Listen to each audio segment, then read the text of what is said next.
Hello friends, कधी कुठे काय मध्ये आपले स्वागत आहे. मी आपला सिद्धाराम. जुने विठ्ठल मंदिर, जोशी गल्ली, जोशी चौक, टिळक चौकातून जे आपण खाली चौपाटला जायचा जो हा रस्ता आहे, तिथे हा जुना विठ्ठल मंदिर आहे. उद्या दिनांक 31/10/2025 रोजी, वार शुक्रवार, तर जुने विठ्ठल मंदिरात आवळी भोजनचा कार्यक्रम आहे. तर अधिकची माहिती जाणून घेण्यासाठी आपण जोशी काकूंकडे बोलूयात आणि जास्तीत जास्त भाविकांनी येऊन या प्रसादाचा लाभ घ्यावा. आपल्या टिळक चौक जुनं विठ्ठल मंदिर मध्ये आज बरेच वर्ष झाले इथं कार्यक्रम चालतो आपल्याकडे इथं. आणि आम्ही कार्तिक महिन्यात आवळी भोजन करतो. कार्तिक महिनाभर काकडा पूर्ण चालतो. पहाटे 5:30 ते 6 वाजेपर्यंत काकडा असतो. कार्तिक महात्म्याची पोथी वाचली जाते. पोथीचं महत्व सांगितलं जातं आणि आवळी छप्पन भोगाचा नैवेद्य केला जातो. आणि 56 भोगाचा नैवेद्य का करायचा की यशोदा आपल्या कृष्णाला दिवसातून 8 वेळा लहानपणी जेवायला घालत होती. आणि नंतर पुढे कृष्ण थोडा मोठा झाला, 7 वर्षाचा झाला आणि तो गोवर्धन पकडण्यासाठी 7 दिवस गोवर्धन धरून उभारला. आणि तेव्हा 7 दिवसाचं जेवण त्याचं राहिलं होतं. म्हणून यशोदाने 7 8 56 याप्रमाणे असा भोग करून त्या कृष्णाला खाय घालायचं तिने ठरवलं. मग तेव्हापासून ही प्रथा चालू झाली की गोवर्धनाचा कृष्णाचा आपण 56 भोग तयार करायचा आणि कृष्णाला नैवेद्य दाखवायचा आणि सगळ्या भाविकांना बोलवायचं. हे 56 योगामुळे ही आपण केल्यामुळे 56 भोग की आपण जो प्रसाद खाल्ला होता कृष्णाचा सूक्ष्म रूपाने त्याची नजर त्यात होता. त्याच्यामुळे आपलं जीवन निरोगी वगैरे राहतो आणि आपली भावना त्याच्यापर्यंत पोहोचते. आणि लोकही पुष्कळ येतात की त्यांची भावना आहे. गरीबातला गरीब व्यक्ती सुद्धा त्या 56 योगाला तयारी करतो आणि आणून पक्वांना सगळे आणून त्याच्यावर तिथं ठेवतात. आम्ही आता गेल्या वर्षी 56 म्हणता 108 भोग आमच्या पांडुरंगासमोर झाले आणि ते नैवेद्य त्यामुळे आम्ही करतो. आणि दुसऱ्या दिवशी आम्ही आवळी भोजन करतो. आवळी भोजन केल्यानंतर आवळी भोजनाचं महत्व एवढं आहे की आवळीचं झाडाची पूजा करायची. आवळीचं महत्व असं आहे की कृष्णाला विष्णूला आवळी फार प्रिय आहेत. तुळशी आवळी हे दोन्ही त्यांना प्रिय आहेत विष्णूला. आणि मग विष्णूने सांगितलं की जो कोणी आवळीच्या झाडाची पूजा करेल, आवळीच्या झाडाखाली बसून जेवण करेल, तो माणूस निरोगी राहील.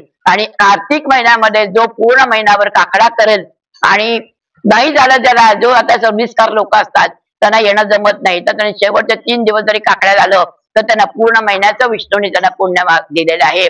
आणि कार्तिक महिन्यात जो काकड्याला येईल, कार्तिक महात्म्य ऐकेल, वाचेल, आणि वाचण्यापेक्षा श्रवण शक्ती फार महत्वाची आहे.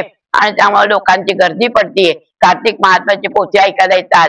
आणि कार्तिक महात्मा झाल्यानंतर आवळ्याच्या झाडाची पूजा करून आवळी भोजन करायला फार महत्व आहे. म्हणून त्या आवळी भोजनाच्या झाडाखाली आवळीची पूजा करून माणूस जर जेवलं एकदा तर तो माणूस निरोगी राहतो.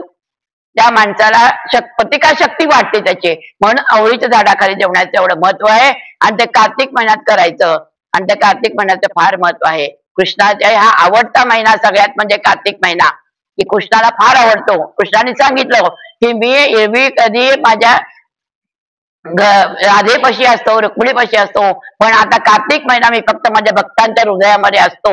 आणि जिथं जिथं माझे भक्त असतील, जिथं नाच गाणी, नृत्य, भजन, कीर्तन चालेल तिथं मी असतो.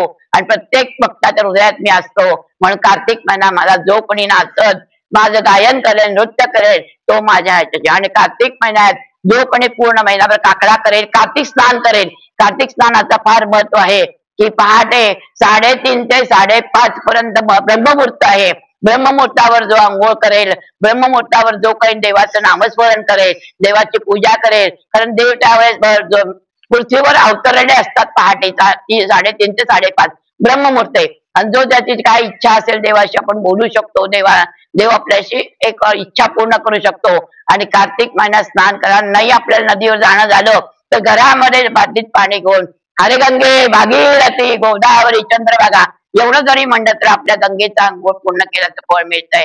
म्हणून कृष्णाला कार्तिक महिना फार महत्वाचा आहे. आणि जो कोणी कार्तिक स्नान करेल, कार्तिक पोथी महात्मा ऐकेल, कार्तिक महिना काकड्याला येईल, त्याचं दसपट पुण्य त्याला मिळतं. आणि जो कार्तिक महिन्यात येईल त्याला डायरेक्ट वैकुंठात त्याचा प्रवेश आहे, स्वर्गात त्याचा प्रवेश आहे. त्याला नरक यातना बघायला मिळणार नाही, नरकात जायची नेणार नाही, विष्णूने सांगितलेलं आहे.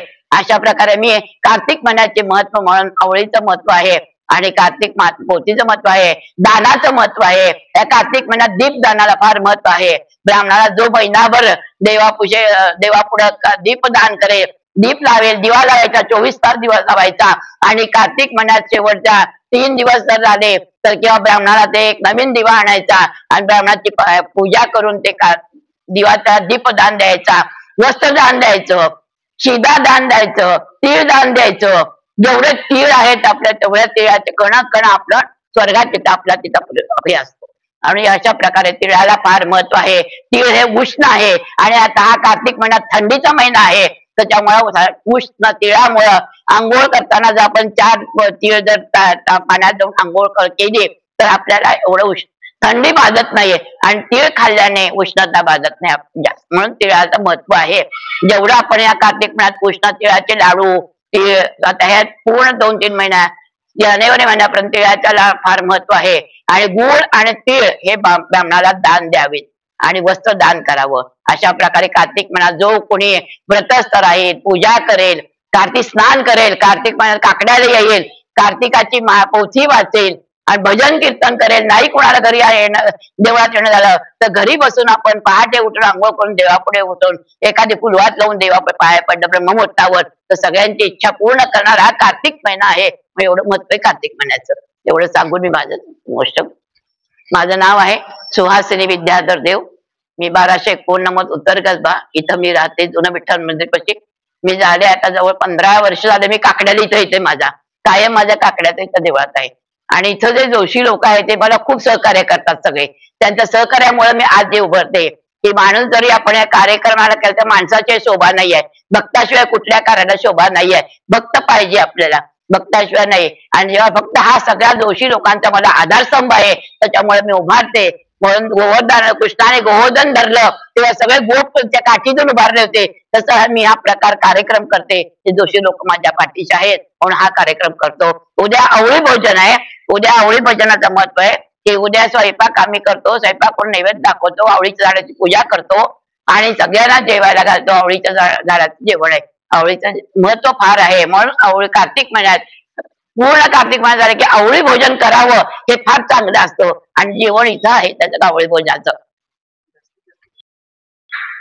काय जास्तीत जास्त लोकांनी या प्रसादाचा लाभ घ्यावा आणि यावं. जुनं विठ्ठल मंदिर मध्ये उद्या आवळी भोजन आहे आणि पूजा पण मी उद्या करणार आहे आणि तुम्हाला व्हॉट्सअप वरती पूजा बघण्यात येईल. मी पाठवते उद्या. नमस्कार.